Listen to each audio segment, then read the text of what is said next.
It's not out pretty quickly. Yeah, I can pull Oh, my and then minutes we, up. yeah, that's what we're gonna do. And I meant to kind of look at those and see if they. Yeah, we can do it at the time, rather than you having to figure it out there. Please rise and join in the pledge of allegiance to the flag.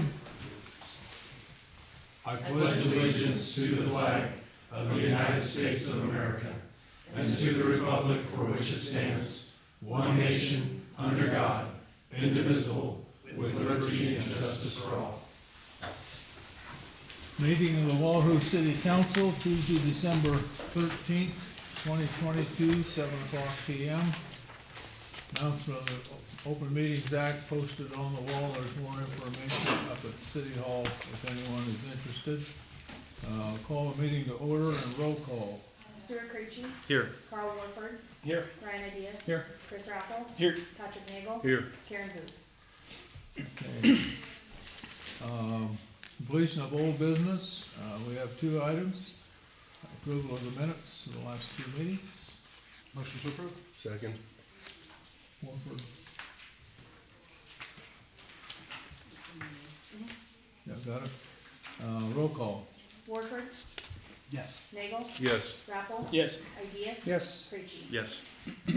Okay, that completes the business of the council meeting that ends in 2022.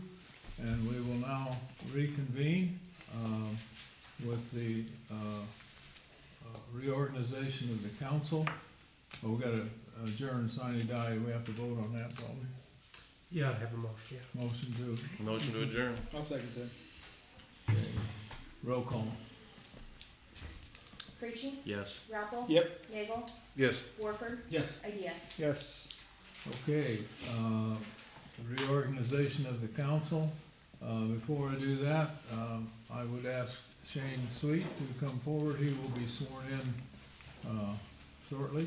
So we're all seated here. And are you going to swear us in, or? He has an oath of office that he, and you have already taken the oath of office, so I would defer to you if we. Yeah, no, have it any- doesn't have to be read to you. The only reason you would do that is if you wanted something for the newspaper, a picture, or something like that. But aside from that, it's just a matter of reading through it, signing it, and then she'll notarize your signature, and that meets the statutory requirement. Yep, I've already read through it, so. Do you want any pictures? Up to you Okay. guys. I'm fine, thank you. Pictures, lasers, proof. That picture didn't happen. Okay, moving on Thank you. to the agenda. Yeah, if you have any questions, just say, raise your hand and Yeah. or I holler definitely out. will. Yeah. Some just holler. I definitely will. First official business would be the election of president of the council. I would accept nominations at this point. Nominates Creechy. Chief Ritchie. Second. Who's second? We have a motion and a second. Guess we'll close then. Roll call. You're in on the roll call now. And Shane, just for explanation, basically the president serves in lieu of Jerry when the mayor's not president of the council meeting. There are also some designations like hearing officer and that sort of thing. The president has to wear that hat. So that's the importance of that one. Sure. Roll call. Okay. Warford. Yes. Ideas. Yes. Nagel. Yes. Raffle. Yes. Creechy. Yes. Sweet. Yes. Okay. Congratulations again, Stuart. You ran a good, clean Yeah, that's campaign. Okay, approval of mayor's appointments in the following positions. Actually, with the new structure, the only one that I am involved directly in appointing is the city administrator. And so I do reappoint her. I don't know if everybody knows who our current city clerk is here, city attorney Jovan, city engineer is J.O. J.O. Yeah, City physician is Dr. Hank Newburn at Saunders Medical. Chief of Police is back here, Joe. Director of Civil Defense is open, I believe. Electrical Inspector, That's the state of Nebraska. hmm? It's the state of Nebraska. State, Yeah. okay, state of Nebraska. So go back to this sheet, I guess. Fire chief is not here. Cody. EMS officer or director is Grant Anderson. Building inspector, zoning administrator is Travis Beaver. So I don't say him here. And, He's also the plumbing Plumbing, mechanical. inspector. Mhm. plumbing and mechanical inspector. Travis. He serves in that role as well, Oh. yeah. It isn't on there, okay. Special engineer as needed, cemetery commissioner and, street commissioner and cemetery sexton, Joe Wynn. And, street superintendent, pursuant to county highway and state street superintendent is acts of the state of Nebraska is, state of Nebraska. Steve Park. Park, Steve Yeah, Park. Steve Park, yeah. Mhm. I know we've been here too. Okay, go to the next page. Park and Rec Director, Kevin is here, alright. Library Director was here earlier and tidied up the room for us a little bit. Utilities General Manager, Ryan's here. Ryan first, and, representatives, appointments by the mayor, to the Board of Public Works is the same ones we've had, Ryan Ideas and Chris Rappel. Consideration of mayor's assignments to the council to standing committees. I did hear from some of you, I asked for you to give me a note if you wanted to change everything. I think everybody was willing to serve in their same committees. I did have a conversation with Sean Sweet last week or 10 days ago, talked about the committees, talked about the ones that are former council members, Karen Boop held, and he was fine with those. So committees will stay the same.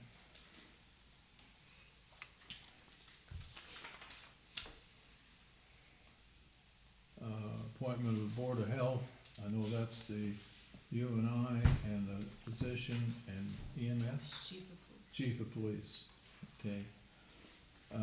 Approval of the city, Can we just have a motion, if you're okay with the mayor's appointments to that point, and then do the city attorney retainer agreement separate? okay, so down through, Board of Health, So moved. Second. make a motion second to approve, down through, number 6, the Board of Health. Any questions? Roll call. Ideas? Yes. Nagel? Yes. Creachy? Yes. Warford? Yes. Rappel? Yes. Sweet? Yes. Okay, now number 7, approval of city attorney's retainer agreement. That is the standard retainer agreement form that we generally provide. The only change we made, we did increase our hourly rate. A couple of years ago in the office, we had delayed increasing the city's rate by an equivalent amount. We basically bill at about $40. Well, actually, the city pays $50 less than our standard hourly billing rate.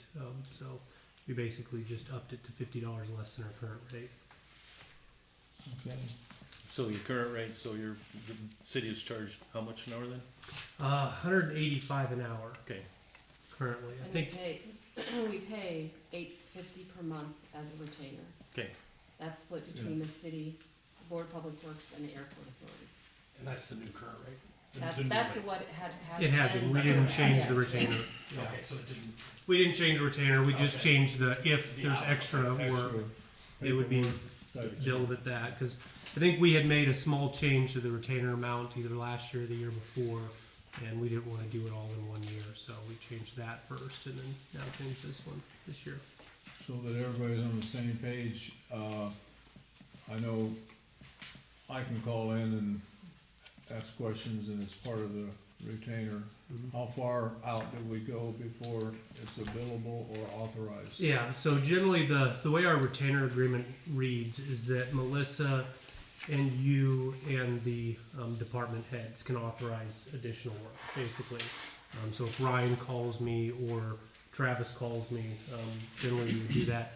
Typically when it's a department head, if it's a particular expense, it's pretty rare, but you know, as an example, if Travis calls me and it's something that isn't an ongoing project, most of the time that falls under our general monthly retainer, meaning small phone calls, we don't bill for those. If it exceeds that, then usually we'll try to run it through either the mayor or the city administrator. Technically, they can also authorize me to communicate with representatives of the board.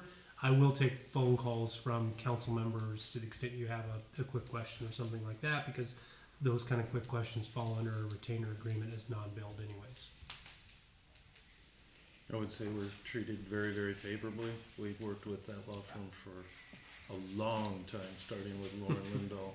And even when Lauren got off and we had to decide who, and we went through the different law firms, it really was a pretty good agreement to work with this law firm. And Joven is, I would encourage all you guys, if you got questions, call him.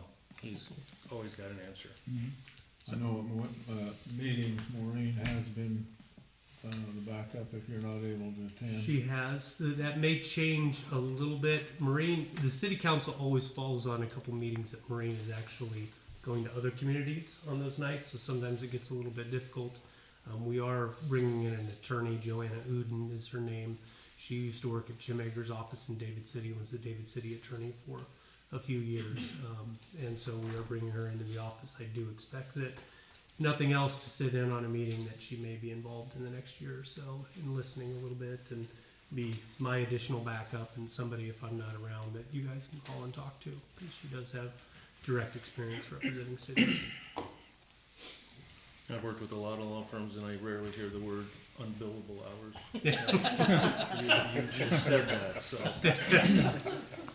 Okay. I would make a motion to approve that if we need a separate. I will second that. Any other questions, comments? Roll call on the city attorney's retainer agreement. Krejci, Yes. Ideas. Yes. Warford, Yes. Rappel, Yes. Sweet, Yes. Nagel. Yes. Okay, number 8, we've talked about that a little bit maybe in finance and with Melissa and Ryan. We want to take a deeper look into that to see, it's been a long time since that particular issue has been discussed. And we're not, no problems, we just haven't had a chance to get together. We hope we'll have that ready to present at the next meeting. So we'll pass on number 8. Number 9, designating method by which reasonable advance published notices of the time and place of the meetings of the council is to be given by the clerk, establish the agenda deadline. So historically, we have, our agenda deadline for a Tuesday meeting has been Wednesday, the prior Wednesday at close of business. Our agendas have been posted at the First Bank, the post office, and at City Hall, as well as on the city's website. So unless you want there to be some other sort of notice provided, that is what staff would recommend approving moving forward. It's been that way for a long, long time. I haven't heard of any issues related to that, so I would agree. I think we. Motion to approve, but yeah, if you're looking for a separate motion for each one, or do we do 9 and 10 Yeah, I together? want, Yeah. I'll yeah. second that. Okay, Their motion? Motion by Krejci. yeah. Okay. Roll call on number 9.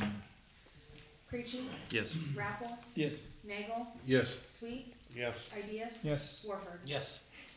Number 10, designation of depository for the city of Wahoo, designation of authorized signers on accounts, held by the city of Wahoo, process for approval of claims presented to the city of Wahoo for payment. Again, historically, City of Wahoo funds have been held at Wahoo State Bank as the designated depository, and utility funds have been held at First Bank, along with Park and Recreation funds, which are little sub-account sort of city funds. When it comes to withdrawals on those accounts, we have always required 2 signatures, and the signers listed on those accounts include Jerry as the mayor, myself, Christina Faisal as the clerk, and Buffy Baker as the treasurer. And so anytime there's a withdrawal out of those accounts, or cashing in of a CD, it requires 2 signatures to do so. And then as far as claims that are submitted for payment to the city, department heads review those claims and sign off on them. They are then entered into accounts payable and reviewed by me internally. And then once those are made it through that process, the mayor reviews them as well before the checks are cut. If there's anything really of question, we have brought it to the council for consideration, or if there's a large construction amount, those come before the council on the consent agenda. So if you're acceptable with that, we would move forward, continuing to do that. Motion to approve? Second. Second. Roll call. Creachy? Yes. Reyes? Yes. Sweet? Yes. Nagel? Yes. Warford? Yes. Rappel? Yes. The mayor's review of the claims and the checks, I think probably the full 4 years of this term has been that way, or maybe not quite. But one thing they were catching with the state auditor, different times, sometimes the check register didn't always agree. So I look at the checks, face of the check, and then there's a document that I can follow through to trace. So it's on the record posted the same amount. And then I also have the opportunity to look to see what that was charged to in those documents. So. But you bring up a good point. We have an accounting firm, and we get an annual audit, and they check policies and procedures every year and go through that. So, Yeah, and when he says the state auditor's office, he's meaning training that we have taken. There's been, Yeah. the state auditor's office has dug deeper into some of the fraud issues and found that a lot of times it happens, there's a discrepancy between the checks that are issued and the check register that's presented, so. Okay. Completes that part of it. Now, probably going into a normal meeting, proclamations, there's none. Is there anyone in the audience that has something to pick up on the agenda that's, yes, I do. okay. Hello, my name is Mike Sullivan. I have an item that I'd like to just bring up for just table talk. Maybe we can dive into it at a later time.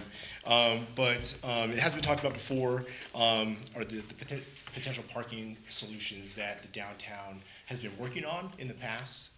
I know it's been talked about parking pass being used in certain areas of downtown, which is a great solution. In talking to the community and some other members, I just want to come over, put some other ideas on the table and just make it a little discussion if that's cool. Is this the right platform to do that? Okay, cool. So my project has been commented a lot about parking, so I would like to separate the two in this conversation. So overall, the downtown has, from what I told, a parking restriction. Our parking restrictions that are in place via policy are you can't park downtown from 2 a.m. to 6 a.m. I believe in most of downtown, if not all of downtown.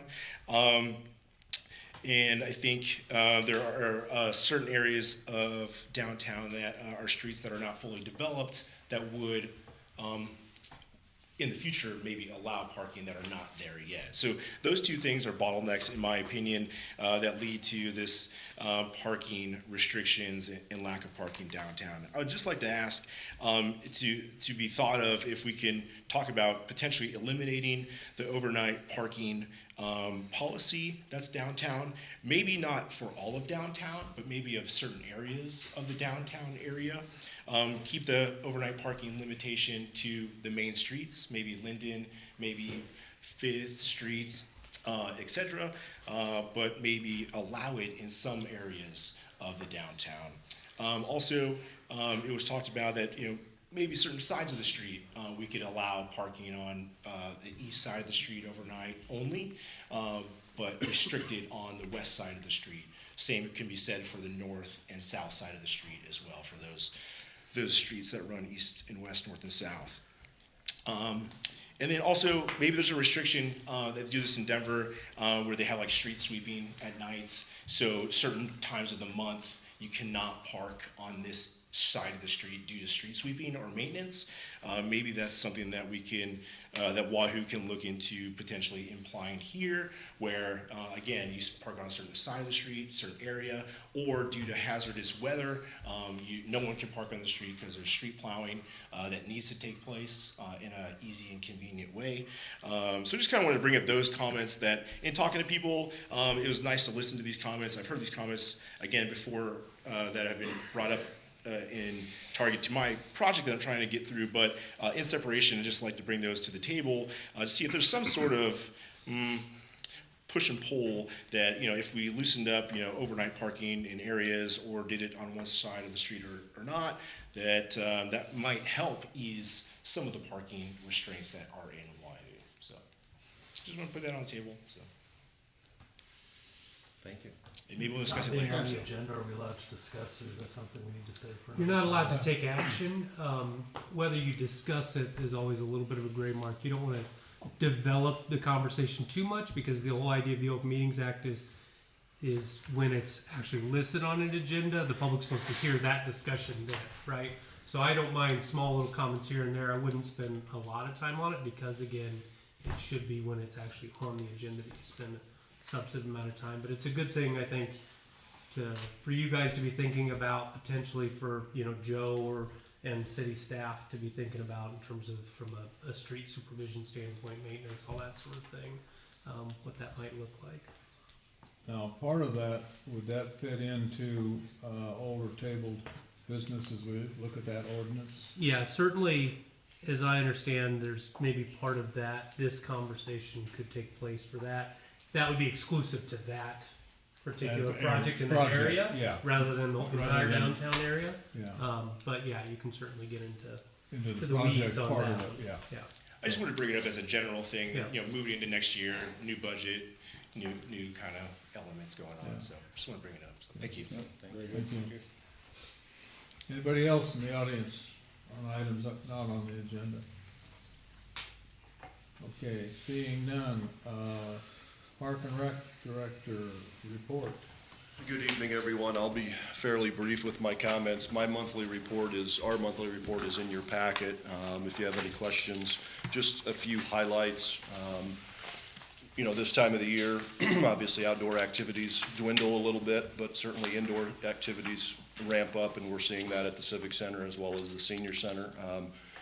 Feel very good about how we've rebounded, if you will, since COVID 2 years ago in terms of our support we've received from the community and folks returning to our facilities, our indoor facilities, especially a little over 2,200 members at the end of November at the Civic Center. So just highlights the support we receive and continue to receive. So a lot of activities going on right now in the evenings. If you get out of here before 8 o'clock, you can go see Santa Claus down there right now. Just swim lessons, basketball, gymnastics, you name it, just a lot of that sort of organized stuff this time of the year, as well as informal pickleball is really taken off as well. We have a couple courts inside that gets a lot of use more and more weekly. So just a new activity. If you're interested in doing something like that, you can talk to one of your fellow council members, Stu, who comes down regularly to play. So want to highlight the Aquatic Center report. I included that just as I do every year. I produce an annual report, kind of gives you an idea of how that facility has performed. Believe it or not, this was the 17th year of that facility. Came online in 06. We had one of our best years ever, 25,000, just a hair over 25.3. From attendance standpoint, which has been the best since 08, and can attribute that to, I think, again, COVID rebound, but also the weather. You're always really dependent upon Mother Nature for pools and aquatic facilities. We had a really warm, dry summer, so that meant didn't have to close a lot. I want to give big props to our staff, employment being what it is and the challenges employers face.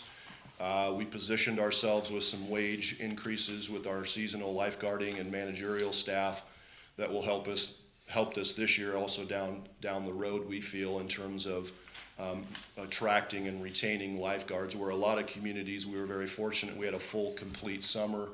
A lot of communities were not either able to open at all or had very limited hours of operation with their aquatic facilities. So a very good year, I guess, in general. The facility's starting to show some of its age. So we've have continued to do some capital projects this fall already. We repainted the exterior of the building, the bathhouse, if you've seen that. And then for the first time, we actually refinished all of our play features, including our slide. So all of that was re-gel coated. And it really pops right now if you drive by it. And our staff also painted all of the metals on those structures. So that was a long time coming. So just those are the type of, maintenance capital projects. We pulled a pump. Pumps and motors are always things that need to be looked at almost on an annual basis. So, but 17 years, hard to believe it's been in existence, and it's served this community well and will continue to do so. So just want to highlight that. A few other little things. Our senior services program continues to thrive. The meal program, we had almost 450 meals served there last month, which is probably even more crucial in this time of the year when it gets colder. Those meals are delivered. There's congregate where folks come in. Our thrift store has performed exceptionally well. Last month set a new record for sales, over $12,000 in gross sales at the thrift store, and keep in mind they're selling things for 50 cents and $1. So that facility, that operation receives huge community support. Obviously everything is donated in.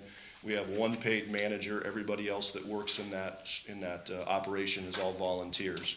That money is then used to help the senior services program goes right back directly into the senior center and the senior services program. So it's a great model, and it really has been thriving here for a long time, in particular over the last 3 or 4 months. Lori Hartshorn is the manager, and so she does a fantastic job.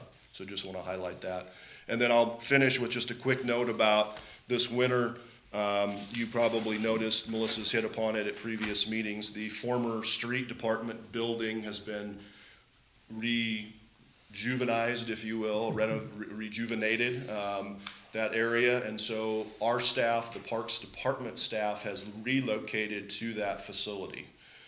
Just within the last couple of weeks, our guys have moved over, and so we're fully in there, still getting organized, still getting where we want to put things and all of that, and we still want to continue to make improvements internally inside the facility, inside the office, inside the building with some lights and things. But it's going to serve our department, Parks Department, very, very well in terms of being able to handle what our needs are with equipment and capacity for staff and things like that well into the future. Plus, from a location standpoint, with the proximity to some of our really heavily used areas like the pool, like the Civic Center, like Smith, like Sam Crawford, it's actually a really good location for us. So just FYI, that's where Luke Rustemeyer and Kurt Lonick and John Eric Divish and those guys will be located moving forward here. So, okay, any questions for me? I just remember when we had discussions when there was a good idea to centralize everybody, and now we're decentralizing. I mean, can you elaborate on? I think the move was back then. I don't think a lot's changed. I shouldn't say a lot's changed. A lot has changed too. In fact, I think that's probably the reason.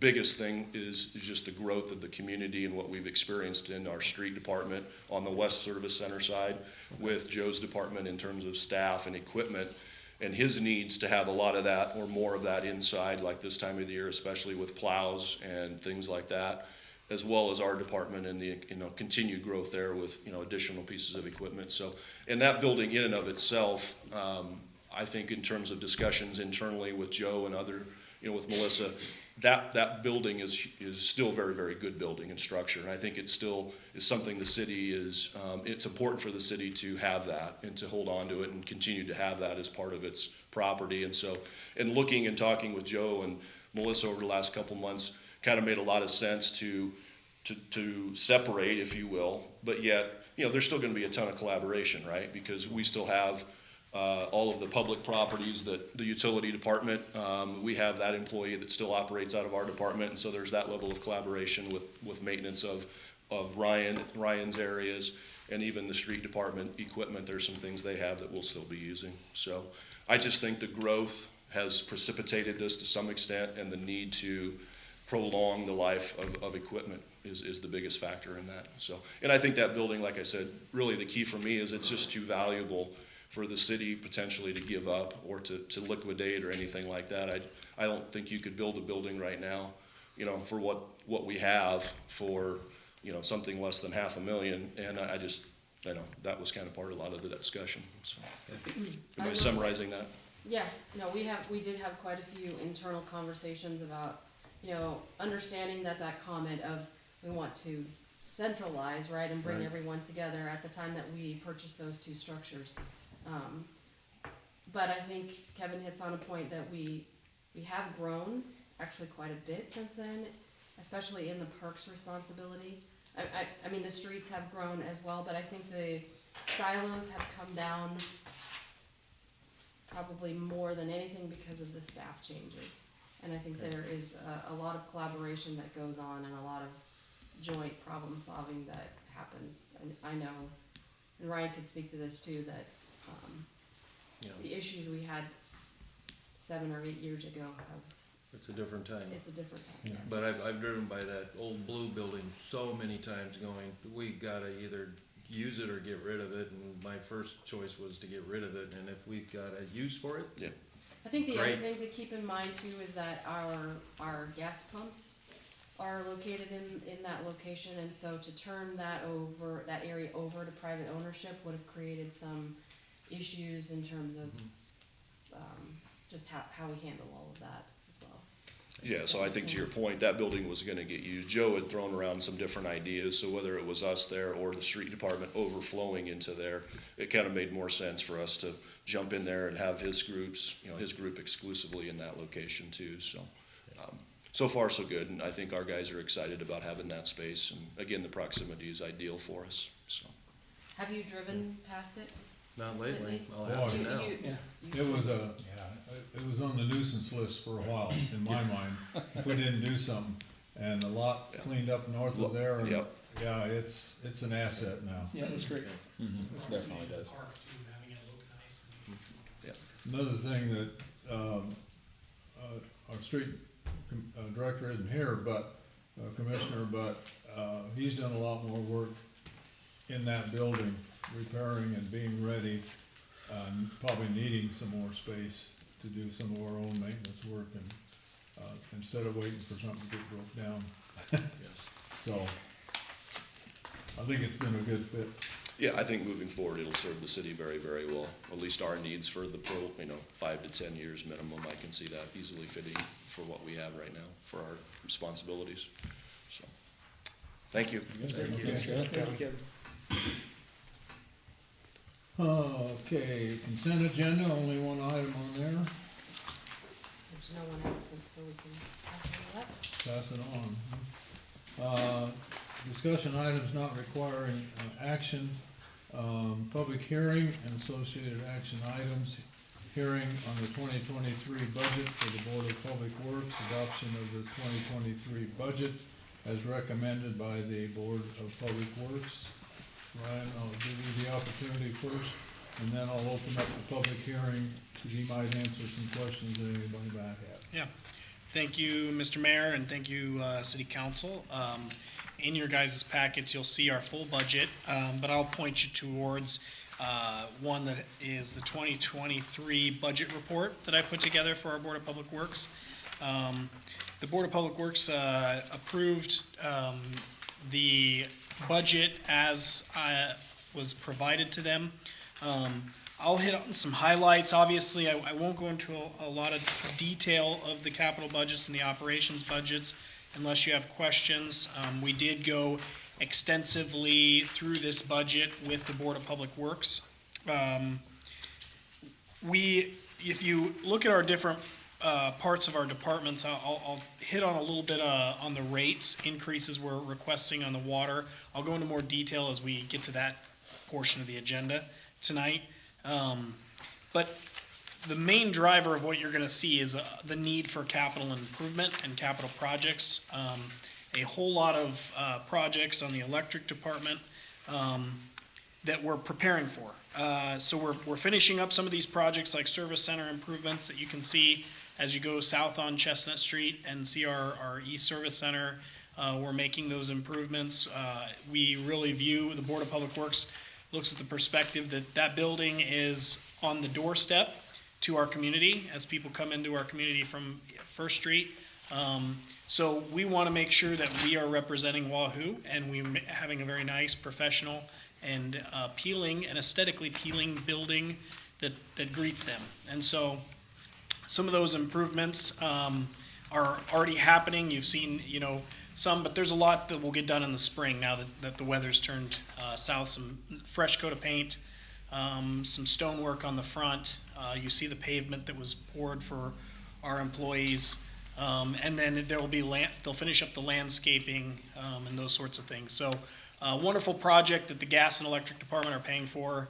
And again, I think that those are values brought to our community. And I think the board members on the council agree that we want to ensure that not only do we have a building, but a building that is inviting to our community. And then some projects still going on with the breaker upgrades, that sort of thing, AMI improvements that have been hampered by supply chains. So if I could go back in time to 2020 when we first started the AMI project, I would have looked at bonding and bought all of our meters because we could have got them all within a few months of the order. Instead, we decided to take the route because of staffing and potential retirement of a wonderful employee who's no longer with us. We wanted to make it a 4-year project, and now it's going to be a 4-year project even if we wanted to buy it sooner because it's just supply chains are so terrible on getting those meters. Anyway, moving forward on the water department, you'll see that there are huge items, especially if you get into our revenues and expenditures. The primary one, being that downtown water project, $3.5 million we have allocated for that.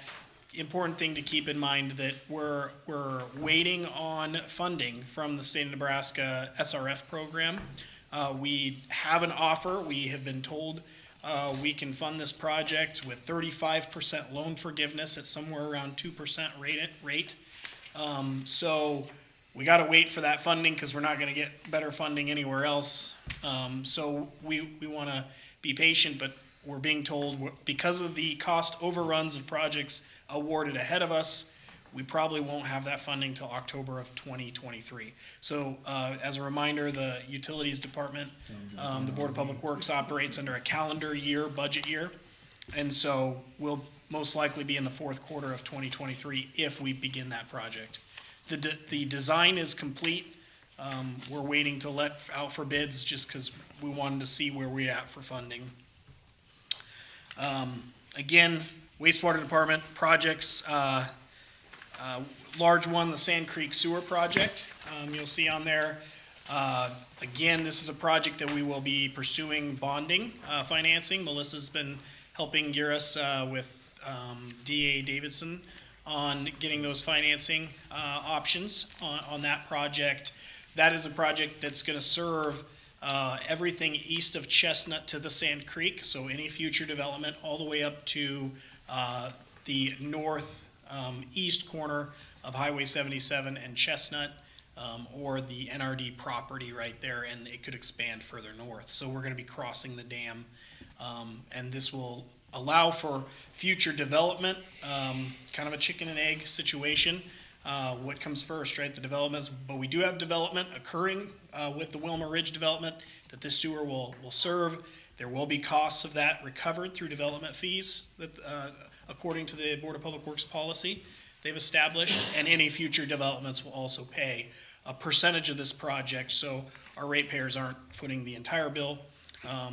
We hope to recover a lot of that through development fees and future growth. Natural gas department, you'll see a very large project in there for Bear Steel project, $550,000 project, and that is dependent upon funding. We've applied for a grant with the PHMSA, it's a federal agency for safety of hazardous materials. Natural gas, it falls under the bipartisan infrastructure deal. There's about $1 billion allocated for municipally owned natural gas systems to replace aging infrastructure. And so with the help of Olson Associates, we applied for this grant. We're still waiting. It was supposed to be out. We were gonna hear in September, wasn't it, Melissa? I think is when, so we're still waiting. They're thinking the first part of 2023, we'll hear on that grant application.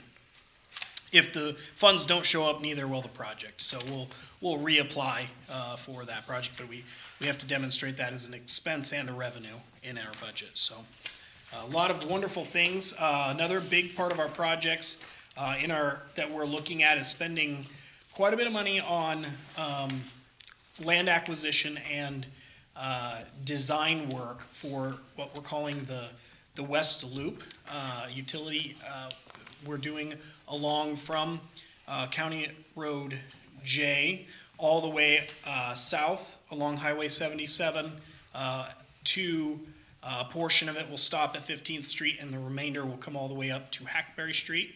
And then that's for 3 utilities, natural gas, water, and electric. That project's primarily driven off of our need for redundancy and resiliency to both the south part of Wahoo and the north part of Wahoo from the south. So for example, our water tower is fed from the well out by the airport. Well, that all goes down Chestnut Street. If that main were to break under Chestnut Street, right, 2 things happen. We can't feed the tower with that well, and the tower can't feed the south part of town, so they're on an island. So we want to bring some redundancy and resiliency on the power for our hospital. So that way the power, they're not on a radial feed, feeding the south part of town. And that way we have a little bit more resilient or redundant power supplies for the south part of town. And same with natural gas. The need was done, we did a 2020 master plan and modeling with Olson Associates on the need for improved natural gas looping for PSI and supply to the community. So a really big project that we're phasing in hopes to complete design and land acquisition in 2023 for a project in 2024 to be constructed. Any questions? Well, so in your budget, you expense the entire project in the year, irrelevant if you've got income. You say you're waiting on either loans or grants, Right, but you're yep. showing the. I'm showing it. Yeah, I have to show. So some of those projects exactly. Some of those projects I have to show as both a revenue and expense, even if the project's not going to happen, because we have to have it in our budget in order to move forward with the project. That would be true of the water project. You know, even if we were to decide to build it in 2023 or we started in October, we're not. As you're aware, that downtown water project is about 33 blocks of water main all around downtown, starting where we left off at 7th and Linden, all the way to First Street, and it's a new water main all the way from First and Orange all the way to 6th and Orange, also along First Street from Orange to Linden, I believe, or it might be just, I think it's Linden Street. So huge amount of water main. Even if we decided to move forward, we're not going to get it constructed in 2023. So, but we want to be able to have it there waiting as a placeholder. You'll notice there wasn't a lot of equipment in this budget. I think we're sitting okay. We are in need of doing a more extensive, equipment replacement plan throughout the utilities department. We are sitting very good. with our work trucks, but there was two large pieces of equipment, a backyard easement machine on the electric side. We have a lot of areas where digger derricks and bucket trucks can't get back to in Wahoo, but we have overhead lines. Long-term goal is to make those underground, but that's a 20, 30-year project. So, for now, we have demoed and are looking for a used equipment. We've budgeted $100,000, and I'm fairly confident we can get a used piece of equipment for that. And then on our water and wastewater department, we are looking at getting a new backhoe. We have a 30-plus-year-old JCB backhoe, and it's definitely, every time we go to use it, we end up spending a few $1,000s to repair something on it. So we've gotten our money's worth out of it. It's time to retire it and replace it. So The welding service truck is on a wish list then? welding service truck, we have budgeted a new, and we discussed this. Thank you for bringing that up. We are hoping to find a used piece of equipment. The one we have is from the 90s, and it's definitely, we've gotten our money's worth out of it. Again, another piece of equipment that's time to replace. But we don't feel we need a new piece of equipment. We don't use or put as many miles on it, so we put in there the $140,000 because, as you guys are aware, vehicles are just absurd right now. I'm really hoping, in fact, I'm fairly confident we will not pull the trigger if we have to spend that full amount on it. But I'm hopeful we can get a good used piece of equipment there. Okay, I'll move now to open up the public hearing. If there's anybody in the public and seated in the room that wants to speak to the budget or the report, now is your time. See nobody jumping forward, I'll ask again, opening the public hearing. Anybody that wants to speak, please come to the podium. Seeing none, Motion to close the public hearing? I'll second that. okay, motion is to close the public hearing on the utility, budget and roll call. Warford, Yes. Rappel, Yes. Ideas, Yes. Nagel, Yes. Creachy, Yes. Sweet. Yes. Okay, council discussion can continue, or what is your action? You got questions? It's pretty self-explanatory. You guys have approved it, right? Right. The only question I have is on what's the miscellaneous revenue for water? Who's that from?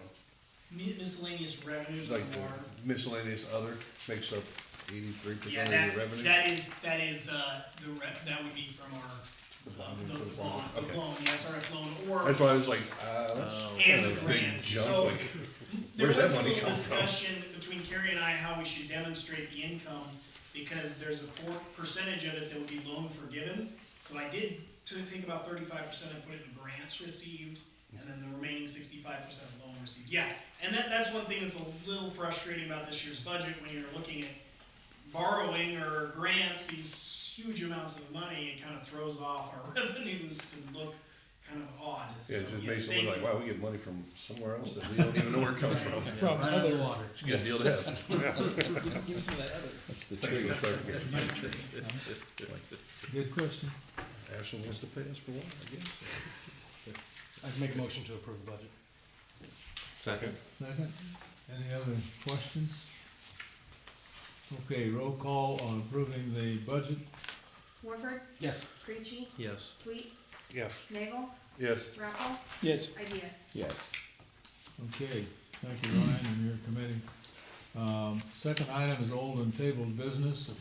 Approval of third reading of ordinance 2398, conditional use permit for ground level apartments in C1 downtown commercial district.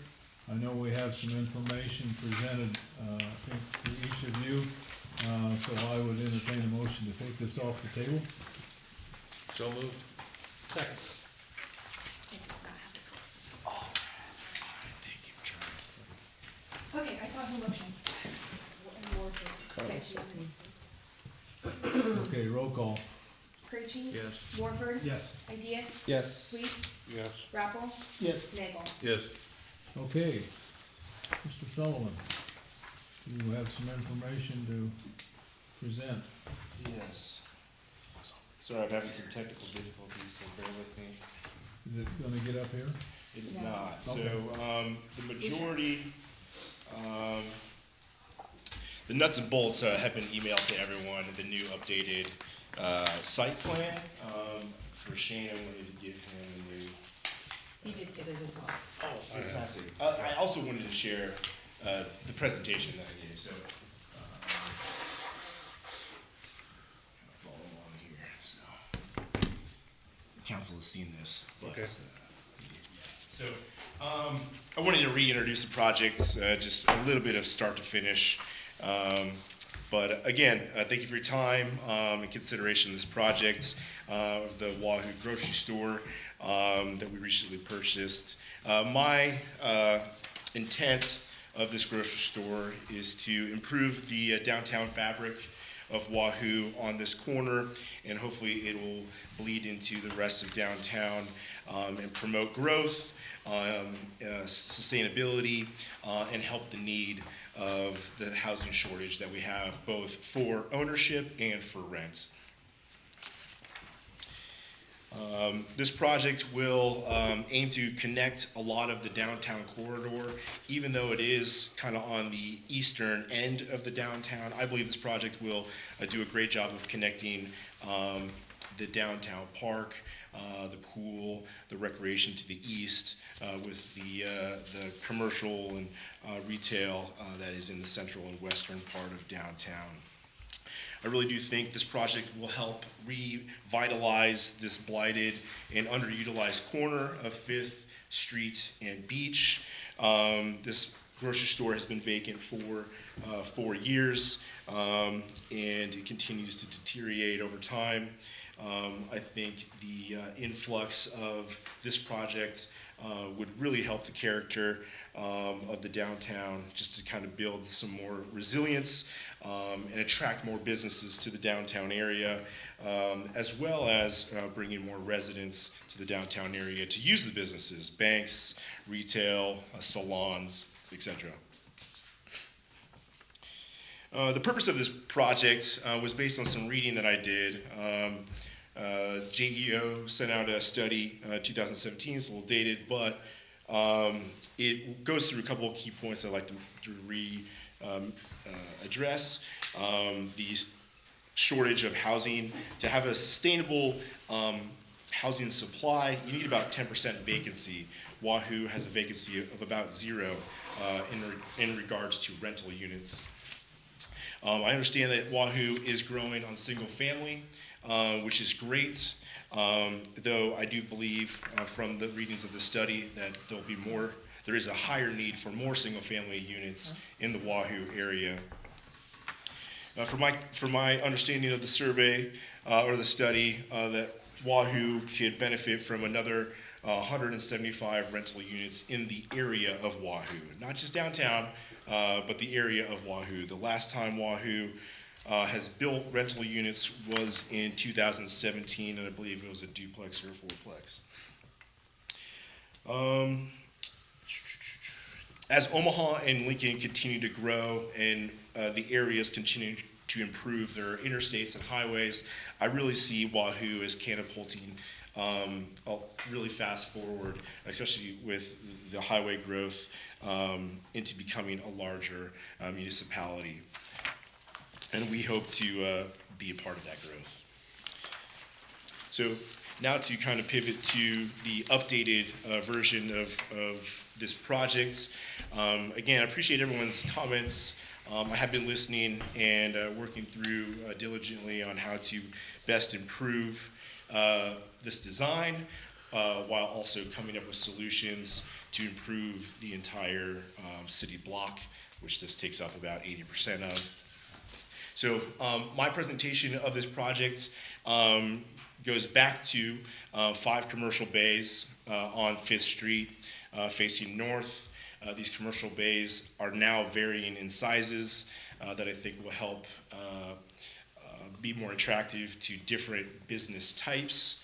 And I also made this building into one building, the shape of an L, to cut down on some efficiencies that will help this project financially get off the ground. I am still asking for the allowance of having residential units on the first floor on Beach Street, facing Smith Park, in adjacency to residential to the southeast. These units are 2-bedroom and 3-bedroom units. There's only 4. And I think these units will really cater well to the seniors, to family members that have kids, and due to the park, seniors due to the senior center and civic center to the south, and then just walkability of downtown Wahoo. I think Wahoo, I recently went to the Mary Market. It was a fun time. Everyone was walking around. It was really neat. And we hope that these 5 commercial bays will help support a local business to add to the Mary Market and stretch it a little bit further east. This design is pretty lean when it comes to fitting everything in a square box under the restrictions of the property lines. So this design itself has 58 units, which equates to 87 total bedrooms. The surface parking on the property is 82, and that includes some tandem parking behind enclosed parking garage, single parking garages on the south side of the building, with one elevator that's centrally located. This complex will have 1 bedrooms, 2 bedrooms, and 1 3-bedroom to accommodate the growing population of Wahoo. Thank you for, again, your consideration in helping me come up with solutions to this block of Wahoo to design a well-thought-out, community-based project that's mixed use, that caters to the retail space, that caters to the residents, that I think will be very beneficial to the downtown area, and does a good job of balancing those 2 items. This design does ask for the allowance of, it is 5 parking stalls short on property, so I am asking that we consider some solutions to allow 5 parking stalls to be allowed on 4th Street to the south. Again, we are creating 19 stalls that are not there right now on the north side of 4th Street between Linden and Beach. We are also creating another 13 stalls on the west side of Beach. There's currently kind of 11 stalls there that are parallel parked.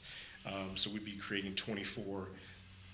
We would be making 24 total, creating 13 additional stalls on that street. So I am hoping that this will grant the support from the council and be able to take the next step forward to make this project come alive. Thank you for your time. A couple comments I would make. More than maybe a month ago, I started working on nothing real new for the next 4 years or the next period of time, 4 years for me, to help Wahoo grow. One of the areas is housing, and we've been working on that for a long time, and I think it's coming along pretty well. The other is retail space, and having these back in there, I think pretty well fulfills what the council was asking for. Parking has been the question within your project, but also more parking in the east part of downtown. And I had put in and talked with city some about doing what you proposed here, the north side of 4th Street, across the street from Civic Center, Senior Center, for additional parking. Not necessarily allocated for the project, but additional parking where we're losing parking on this property right now. And then at Smith Park, the north side there, my only thought there is, my recommendation would be that we go on the north side of Fifth, right south of the warehouse building, so we leave the park intact. There's still parallel parking there, but make diagonal parking for additional space parking downtown, so. And then the last one, this one just for some reason hit me. The parallel parking that's on Beach Street, the west side of Beach Street and the east side of the project, making diagonal parking there. It lines up with the block north and the block south, because that's an extra wide street. So it'd be cutting down on the width of the street, driving area of the street a little bit. But so in my analysis of where we're at, this shortens up my analysis quite a bit if we're able to move forward. I also will comment on, we opened up the can when we allowed off-street permit parking on the west side on Maple. And of course, that was for existing parking. We'd opened the can a little bit further, and now we're probably looking at around 5, evidently, overnight parking stalls. And for me, that's probably within the ballpark of great improvement from where we were in the past. So, my comments, open it up to council. Yeah, I have a couple of comments on those. Mine. So Travis was not able to be at the meeting, but he did want me to share some of his thoughts about it. I guess first of all, I know that there's been a tendency to try to dig into the details as far as width of parking stalls, depth of parking stalls, and the count of that. And I would just remind you that those are very clearly defined in the zoning regulations, and that's really Travis's job. If a project is presented that doesn't meet the number of stalls that are required for their number of units, then it's very black and white. He says, no, you don't meet the standards, therefore you can't build what you want to build. So I just want to make sure we don't get muddied into the number of calculating, looking at widths and all of that. The other thing I want to make sure that council is thinking about is there are some, in addition to the number of stalls, there's, like I said, width of stalls, there's the distance between stalls, there's landscaping requirements, and I just make sure that, I guess I want to confirm that you are not interested in waiving on any of those other requirements when it comes to fitting the stalls into these spots. If we're going to allow the waiver and allow 5, maybe even a little more that, maybe 10% of the total units, which would be, about 8 additional stalls if we limited it at what he has planned here. We don't want the count of units to increase on the property because we've allowed extra stalls on street. If that makes sense, if I'm making sense. And the last thing is just to remind you that a parking lot plan for any kind of new development has to be presented and comes back to the city council, the planning commission, and then the city council. We've done that before with other projects as well. And so you ultimately would have the final say on a parking lot plan once fully designed. So. Okay. Yeah, and to add to Melissa's comment, I'm just trying to present a concept. Right. This has a lot of dialing in to do. And the basic math behind this concept today as it stands is, I'm asking for a range of 5 is the exact number today as it's inputted, though it could vary. And it's not going to vary a lot, right? Because I understand the importance of the policy that's in place to restrict over street parking. In creating, additional stalls on the street, 19 to the south and 13 additional to the east, maybe, like you said, there's a percentage that I can allow to be counted. If I create 40 stalls, can I count 10% or 15% or something like that? Can I ask as you we about dial this in more. Real quick, you keep saying you create, is that something you're willing to fund what would become city parking if you can use part of that to create those parking stalls?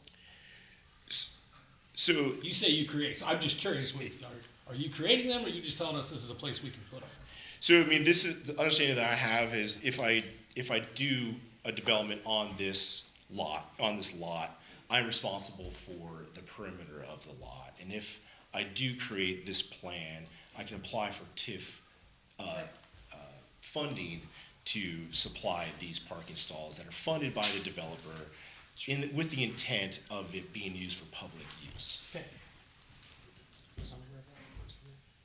Is that accurate? Yeah, that's right, Yeah. because TIF, TIF, yeah. tax increment financing, can only be used for aspects of the project that are either clearly defined in statute or are of public benefit to the community. So parking stalls, sidewalks, park spaces.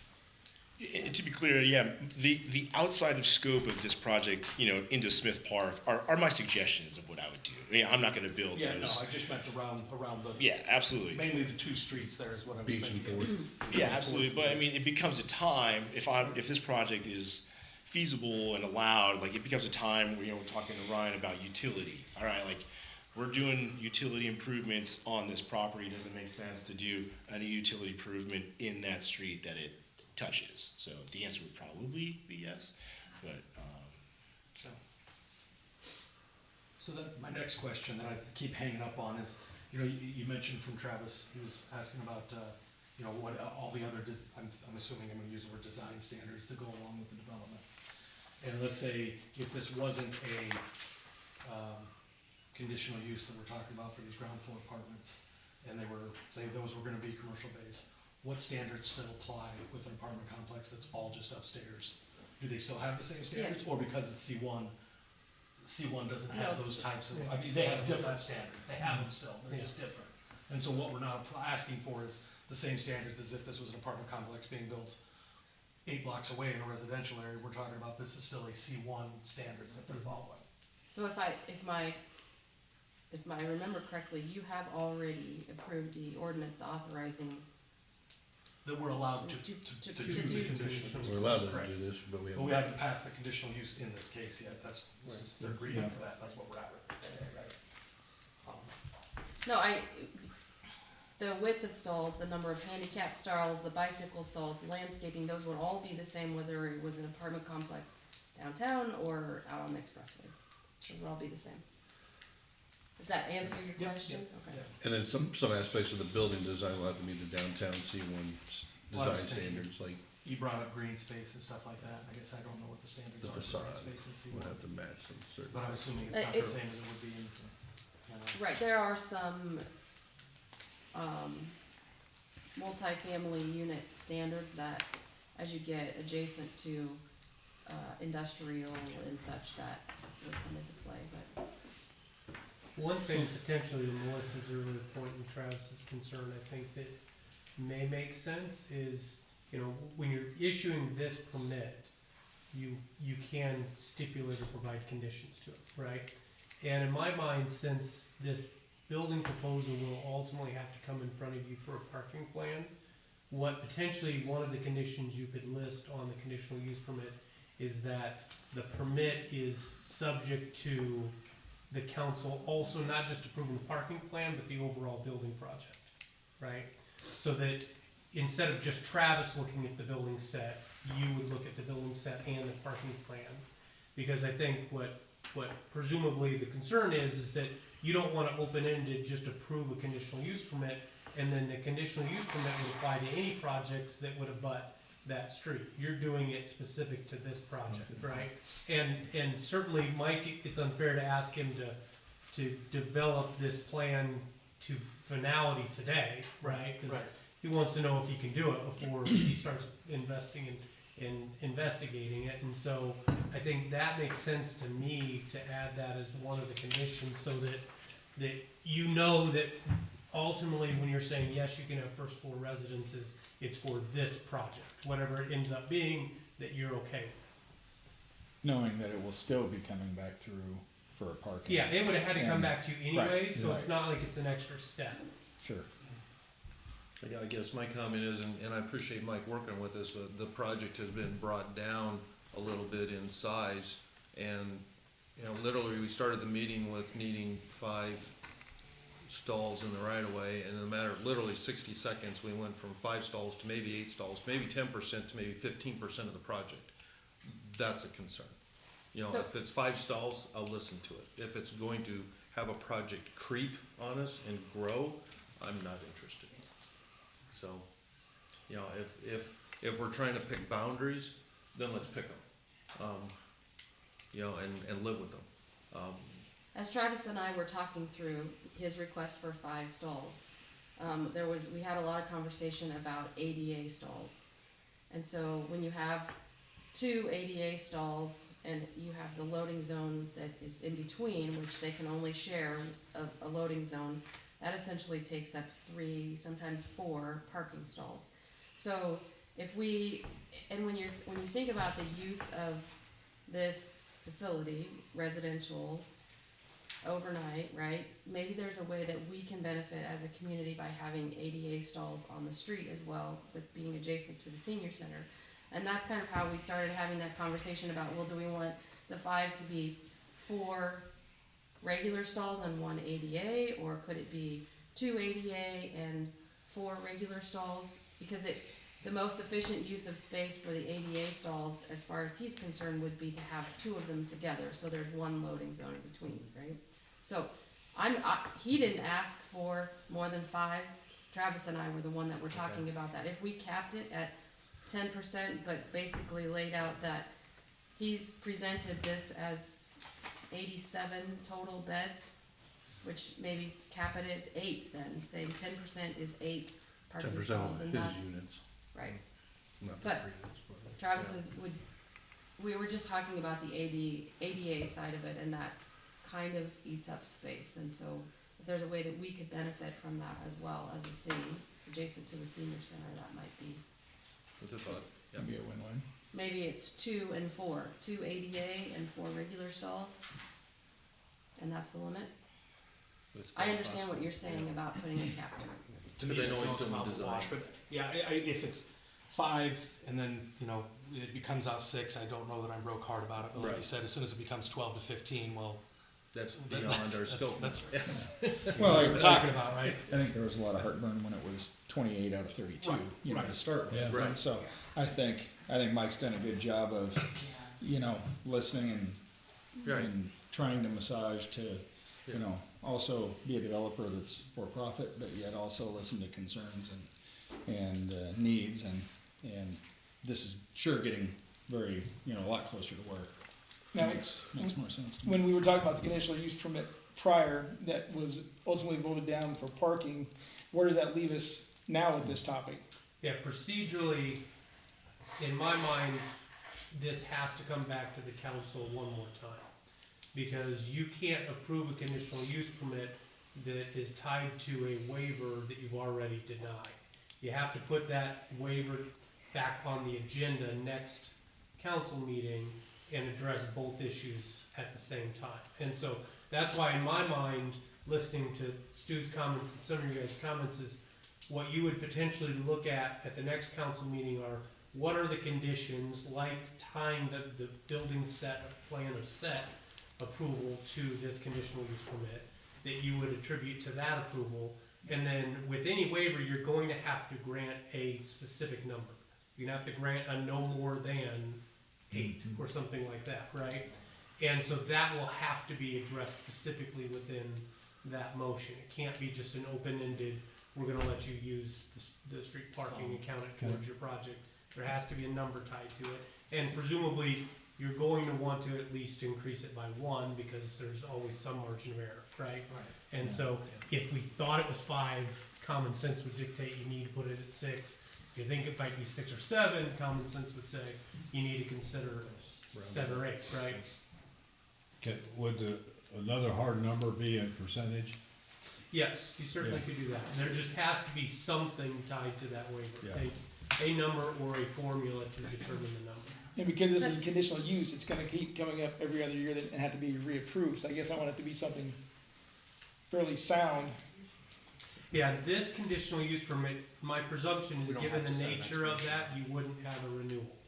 Because somebody's physically building something that Parking can't is be parking. torn down. We couldn't turn around 2 years from now and be Right. like, oh, you lost permit, you're gonna have to put all that in the. So we wouldn't have a sunset or renewal in my mind. And I guess, just two other comments, I would throw out what are we opening for future precedent for other Exactly. requests for parking? Exactly. So to that end, I get that, cause I thought that too, but on the other end of it, we've already got a problem that as soon as that's no longer a empty parking lot that some residents downtown are using, we already have a problem we have to find a way to solve. Because it's not his fault or that the city doesn't have anywhere for the other residents who live downtown to park. So until we solve that, so to me, this helps solve that problem. We're gonna have to, and it doesn't have to be done today, but before this project is complete, we're using those parking stalls to say, all right, how are we going to allow downtown residents to park when they don't have their own off-street parking?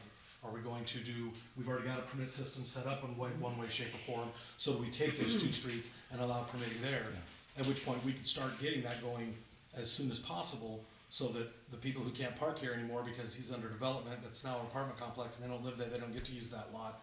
We have to solve that problem from other people too. Well, I guess So I- to me, yes, it's unique, but we are trying to solve another problem at the same time. I understand the physical parking, losing that lot, I get that. My point is for future projects, somebody else wants street. Somebody wants to build an apartment In the right of complex and way, he yeah. can't get all the parking on there and he wants to use 3 spots in the street are we gonna Well, waive it for them? this is probably the most open space downtown. I was gonna say, I don't know too many more open spaces. There's one vacant lot down there and probably 2 or 3 buildings that are empty.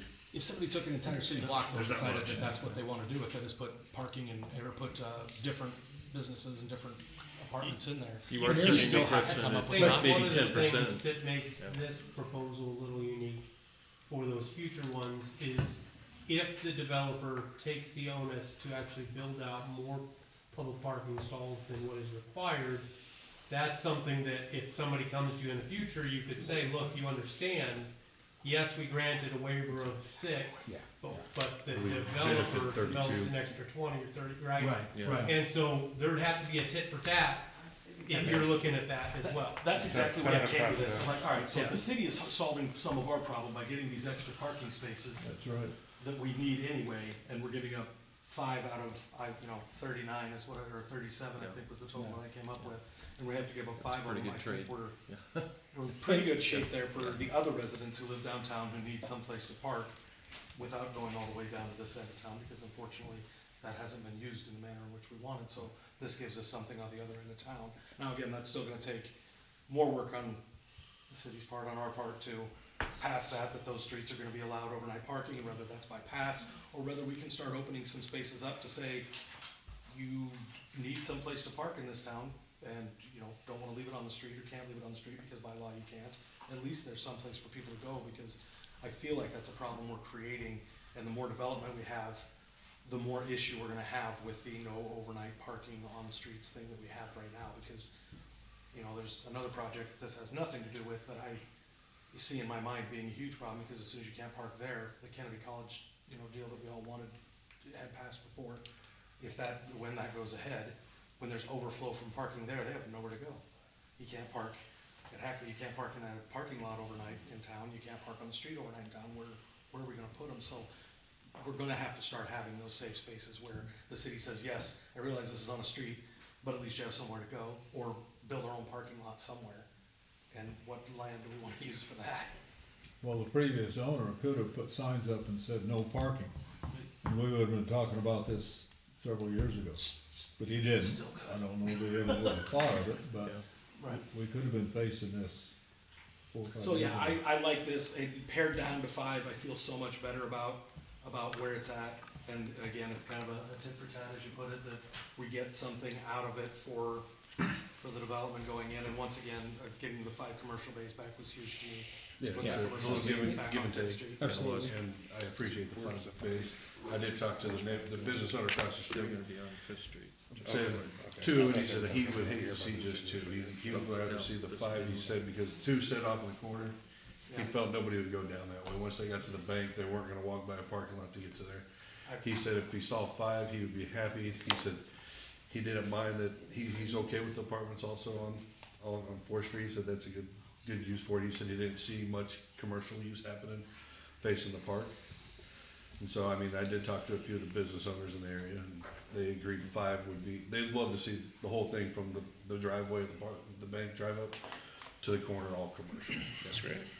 It's a nice drive. And I think that's a benefit to us too, because that does help, like you said, does hopefully bring in 5 new businesses.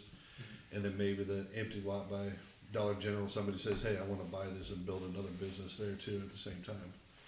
And then we're talking 6 new businesses in downtown, which would be, So the ordinance, 2398, is that, I think you have to put Still- it back on the table because Yeah, we have to put it you back. wouldn't approve it without the waiver also being discussed. No, my question is that still a viable ordinance as we add stuff to it, or does it stand alone?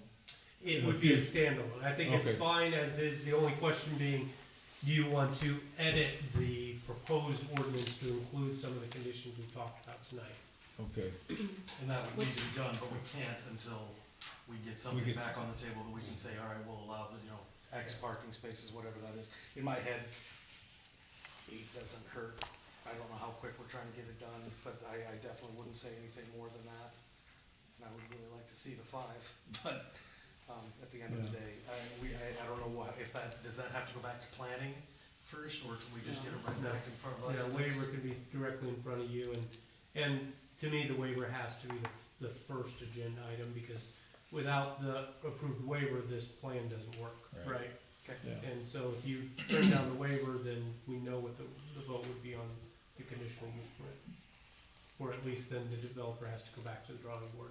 So is it best to, we table this for now, and then that comes up for discussion, we come up with that exact number at the next meeting, since that'll be the agenda item at that point? I think so. Yeah, and that gives notice to the public that way then too.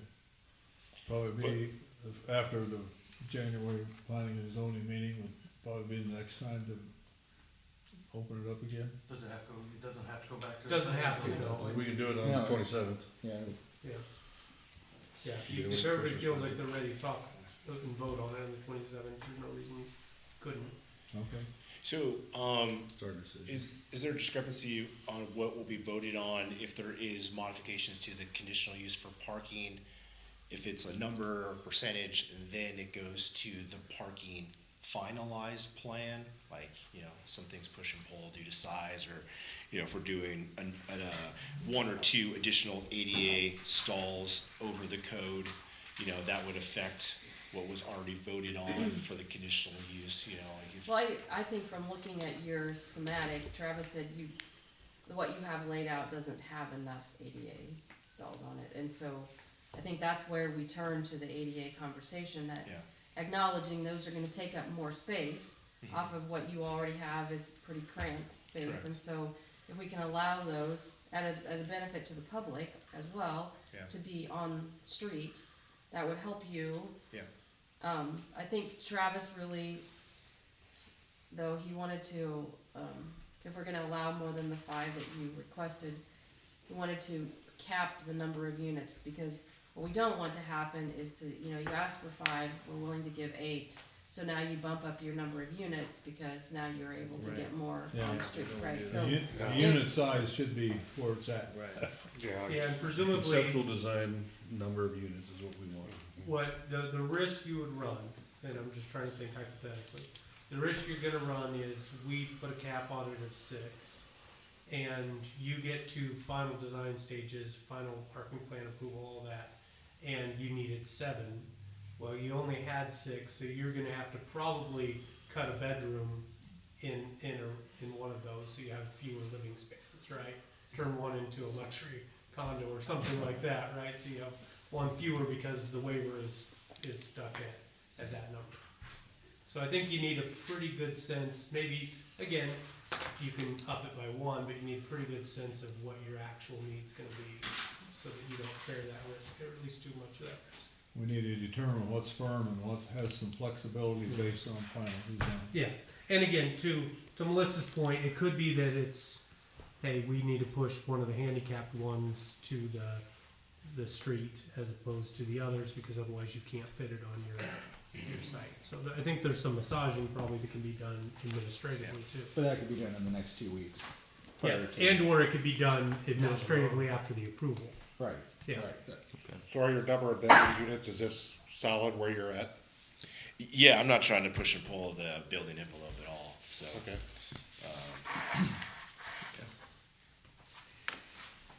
This thing has been pushed and pulled enough.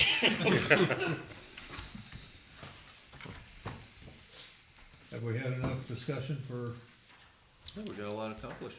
I think so. I think we Thanks, made a big move forward. Any So, other audience members? so then this will be tabled, both will be tabled till the next meeting? The one waiver's not on the agenda, so that's why that has to go on the agenda the next time. And so this one will be tabled so that both issues can be taken up then. Okay, gotcha. Will that be 3 meetings? Presumably the 27th is what we're talking about. The other We can waive the 3 readings Both. if we need to. Yeah, you could, I'm just saying, yeah, yeah. I mean, we just wanna know, can it get wrapped up on the 27th? Yes, it can, Yes. if there's the votes, yeah. If we wanna waive the grade 3 readings, we can. Great, thank you for your time. okay, since we're in open discussion, and still discussing this, it's not a public hearing, but if anybody else wants to make some comments with what they've heard tonight, or, I have a question. okay? Marcia Wagner, 411 East Fourth. I live on that street that you want to park.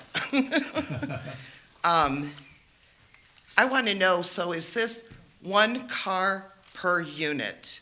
There's nobody drives 2 cars, a couple doesn't have 2 cars? What happens in this case?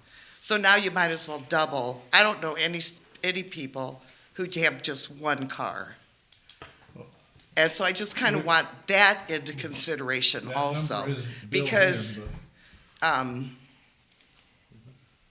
mean, we already have a mess down Currently, there. there's I only- live down there, Yeah, and it's already I think that crazy. in my mind, one thing is the difficult thing, and you're certainly right to that point, is that under our regulations, we can't require a developer to have more parking than 1 per stall, because that's what our regulations provide for.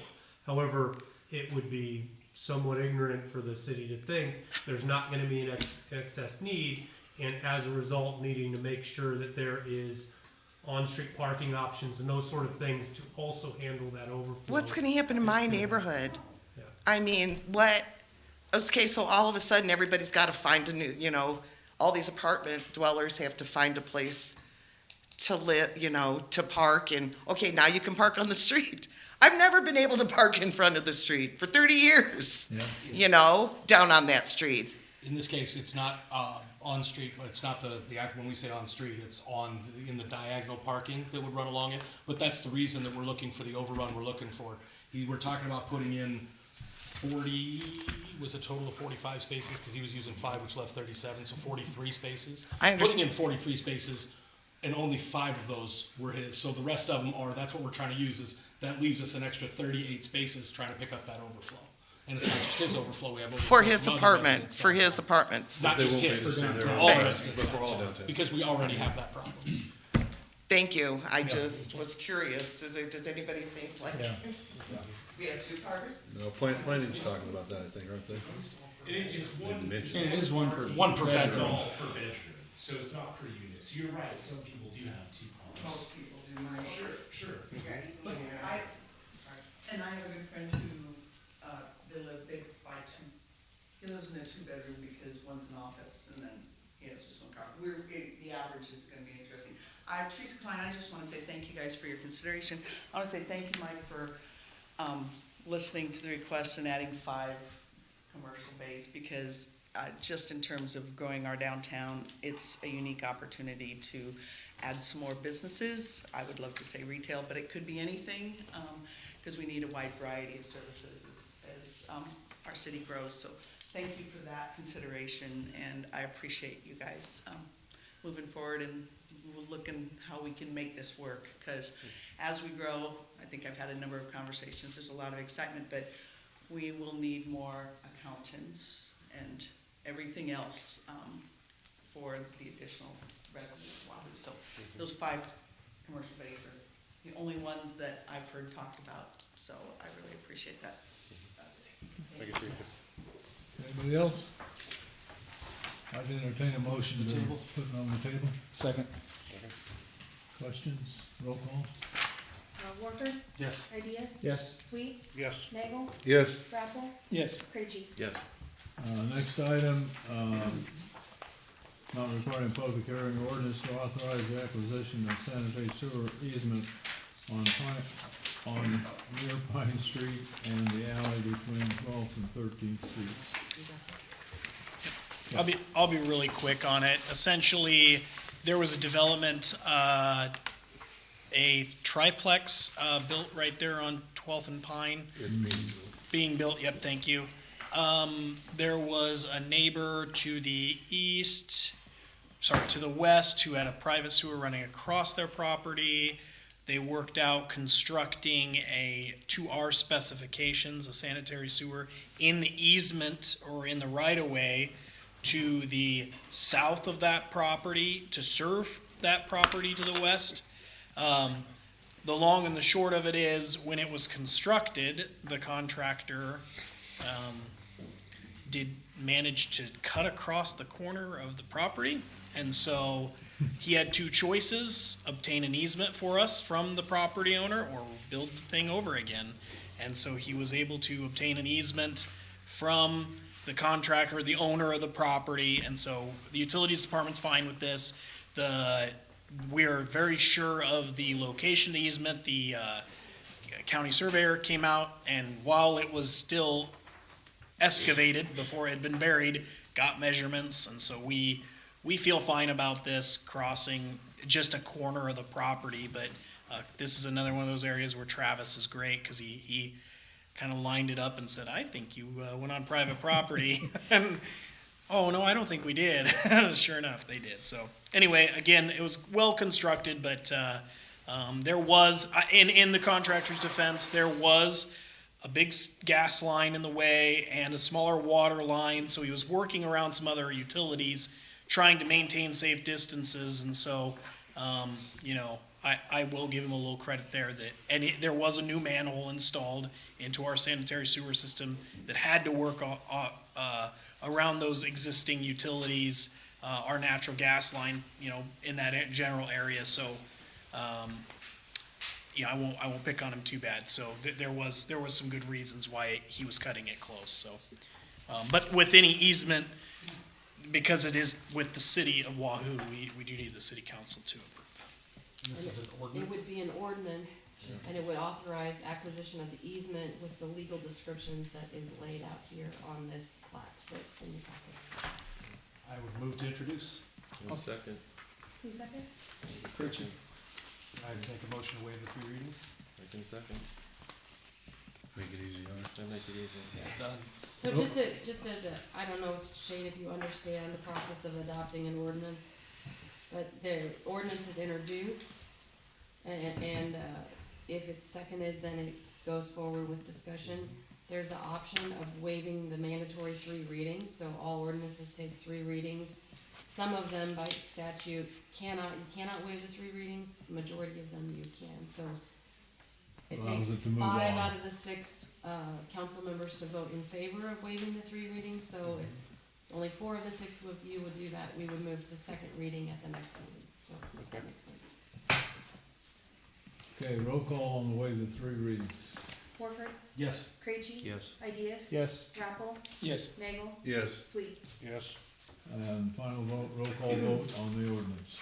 Warford, Yes. Krejci, Yes. Sweet, Yes. Nagel, Yes. Ideas, Yes. Rappel. Yes. Okay. Number 2, end of year certification of city street superintendent and approval of resolution. So this resolution is something that we have done every year, but basically certifying to the Department of Roads that our street superintendent, which is Steve Parr, has filed and done things that are necessary for the city. And by certifying this, it makes us eligible for the $4,000 payment that comes from the state of Nebraska to cover some of the costs of having a street superintendent on staff. And has he done it? Yes, he has. That was my question too. Yes, he has. How do we know? I'm shocked you can't just win that. He made the motion, I'll second. Carl made the motion, Motion, okay. and I second. Any questions? Roll call. Warford, Yes. Nagel, Yes. Sweet, Yes. Krejci, Yes. Ideas, Yes. Raffle. Yes. Okay, number 3, ordinance number 24XX to provide for water rate increase effective January 1, 2023, as requested by the Board of Public Works. We had a chart out here earlier, if I can find it. Yes, yeah, I'll find out. Probably don't need it. So, thank you, Mr. Mayor and City Council. On behalf of the Board of Public Works, we are requesting that the City Council approve. There was it was approved at the Board of Public Work level to increase our water rates by 17%. We have, this is accordance with pro forma completed by Nebraska Municipal Power Pool. If you recall, earlier in the year, they did a water rate study, a water and wastewater rate study, and at that time, they had encouraged a rate increase with an additional rate increase come January of 2023. I never, and the board would never undervalue the impact of rate increases to our customers. But the need for infrastructure investment compels us to ask for a rate increase. The infrastructure that we're discussing earlier, all those budget items that we're discussing, that's primarily the need for the rate increase. That rate increase of 17% on your average residential customer who over the year utilizes 5,000 gallons, which is a very common and average usage of water for customers, is equivalent to $4.70 a month. And again, I don't want to in any way view that as this is such a small ask. $4.70 is significant for those in our ratepayers and in our community that another additional increase to their life, I know in these times is really hard. But if you look at where we're at with that chart, our proposed, City of Wahoo proposed, we're still in the middle, we're in the upper middle portion of rates, communities our size, and also communities that are similar to us around the metro. As you can see off to the far right, the City of Aurora and their rates, they are well into infrastructure investment. So that would be, the big difference between us and them is that investment they've taken on with their infrastructure improvement. All water districts currently are pursuing. I talked to the City of Plattsmouth, who went a 7% rate increase and is looking at a 7% rate increase next year. As I was doing this rate study myself, I looked at city after city had already passed some sort of rate increase or was planning to do so soon for these same reasons. We are a country and we are a community very similar that is in dire need of investment in our infrastructure. As I came to you earlier this year, I made the same point. Again, we were, when I came on to be general manager, we were on the far left of this chart. We were one of the cheapest in the state. And so I don't take that lightly that we're moving further to the right, but we were also a water utility that had some of the oldest and replaced water mains in the state. And we have a higher main break ratio per mile of main than MUD has. They average about 17 breaks per 100 miles. If you were to calculate out Wahoo for 2022, we're at about 20 main breaks per 100 miles. So we are in need of this replacement. We're in need of this downtown. We talk about Mike's project or any project downtown Wahoo.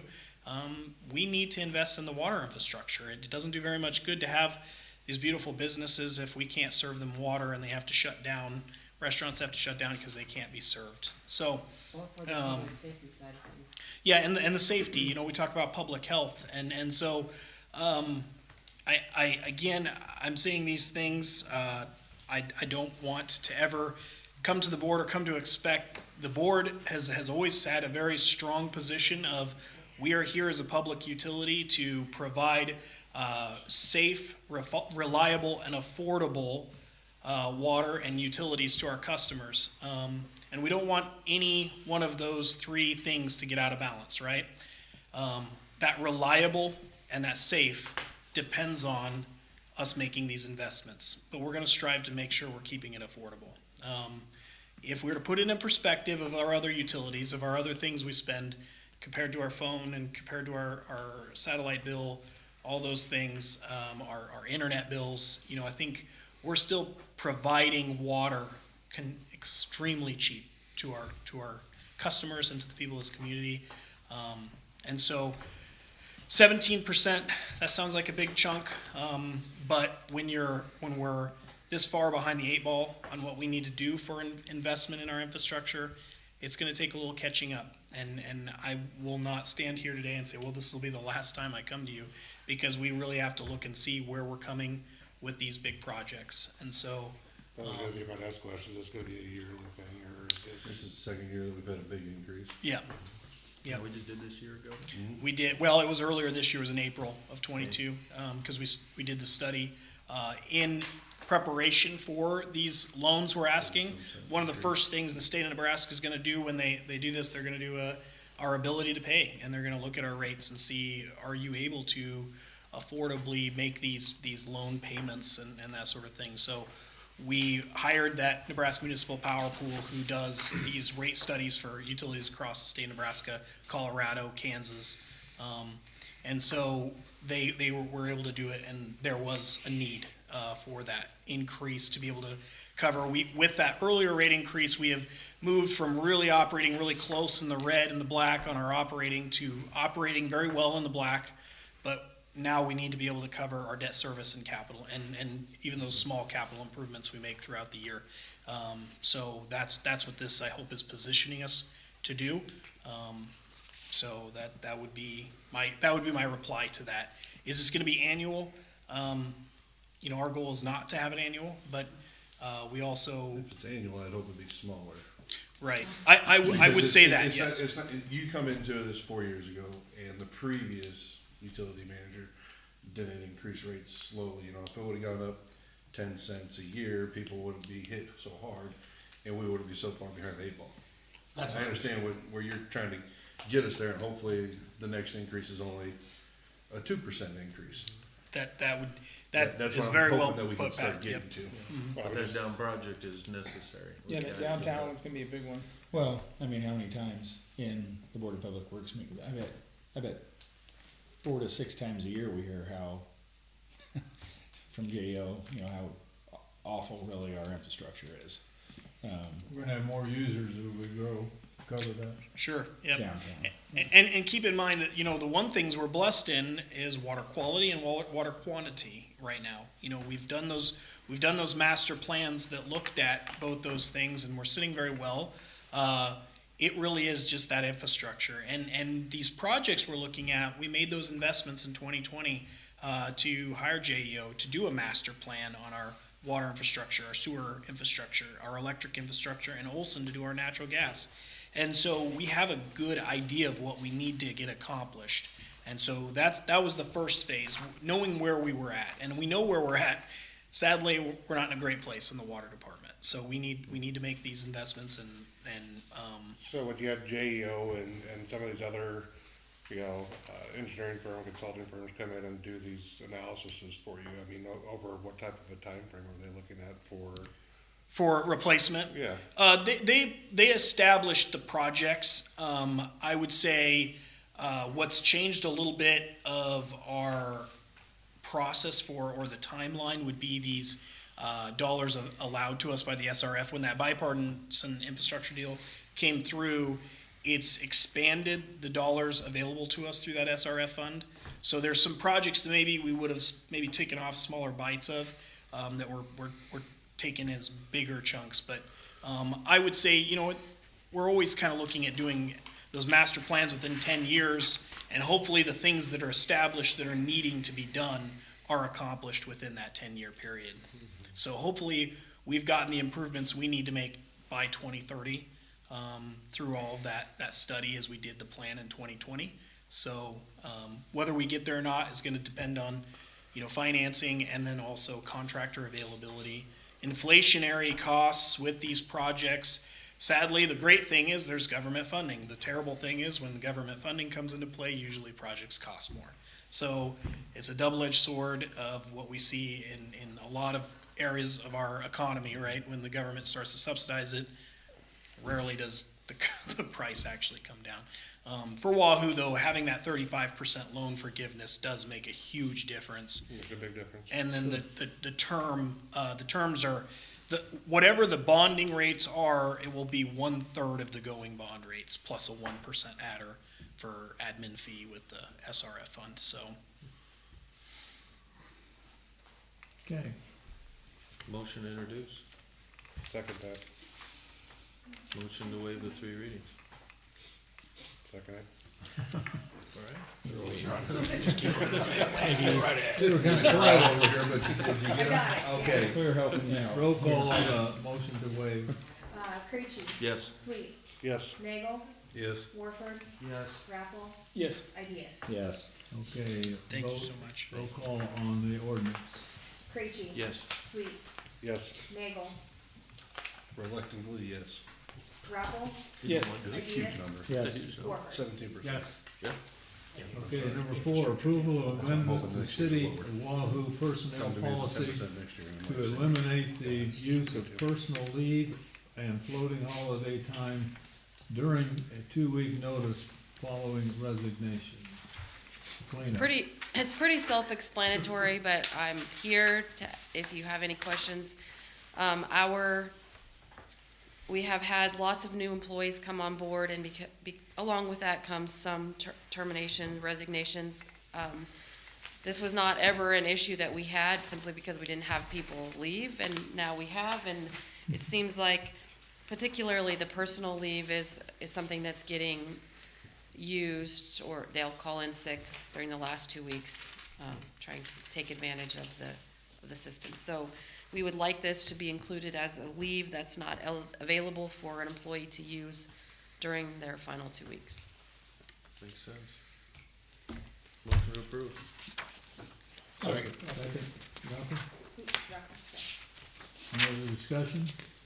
Roll call. Creachy. Yes. Rappel. Yes. Warford. Yes. Sweet. Yes.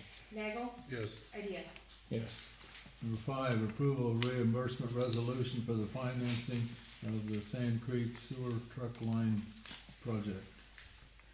So the council has previously considered reimbursement resolutions for other projects, but basically what this resolution does is establishes your intent. It's not obligating you, but it's basically stating your intent to issue bonds, utility revenue bonds for this particular project.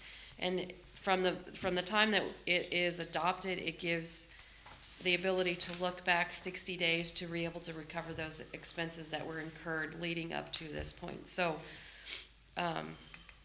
this is just engineering is one of those expenses that is allowed, whether it's a 60-day look back or not, to be included in the total project cost when you're issuing bonds. But as in just being overly cautious, Ryan and I worked with DA Davidson. This was prepared by a bond counsel that would approve our bonds if we were going forward. And I guess in my mind, it makes sense for you to proceed with adopting this. I think the number might be different by the time Christina gets all of, it's not 22, 26, it'll be something different, but.